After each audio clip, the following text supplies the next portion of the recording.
Bimeze bite Samir? Umeze fresh. Umeze fresh. Fresh. Niko nambona hano hari hameze fresh niki mwariko mukora bro. Tunata hano nabivuge. Man in faith, man. Hey, y'all stay tuned. Y'all turn up, man. Man in faith. You feel me? Turi gupanga podcast nziza y'uruzuruko yo kuza kubafasha abantu nyine bacyasinziriye. Turi kuza kubafasha kuba nyine kwabwiriza bakanguke. Bafite ubutesi ni hano hariyo nabandi hano bafite tujambo. Mwe tubwira iki Fabrice Mvunyi? Icyo tubifuriza gusa n'umwaka musha. Umwaka tuzobazana ibintu byinshi. Tuzobazanira amajambo y'Imana. Abantu bazofashwa.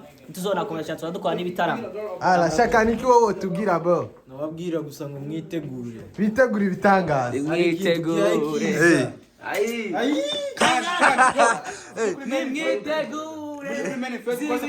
Subscribe. Comment, share. Let's go! Vamos! Mumesi bishura. Gusa ikintu tubategurira special ni kesha kawo kivuga kuzutsa abantu basinzira cyane nyine mu rukomo tubereke nyine Imana yadukijije natwe.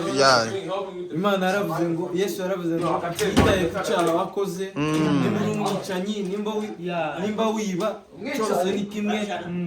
gusa Imana iragukeneye. Nawe ukeneye Imana. Tony wewe kanguka munyabutewe. Muri Yakobo aravuga ngo kwizera kutagira ibikorwa ni urupfu. Yesu araryoshe. Ari butamwa. Tony niko uvuga abantu so. Tugiye ku mucyo. Umucyo. Izina ryawe Tony mico myiza. Sawa mwakoze cyo official.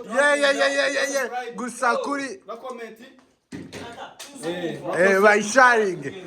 Gusa bibuke nakandi katu twadukora kamen faith. Karaje mu mwanya video irabageraho.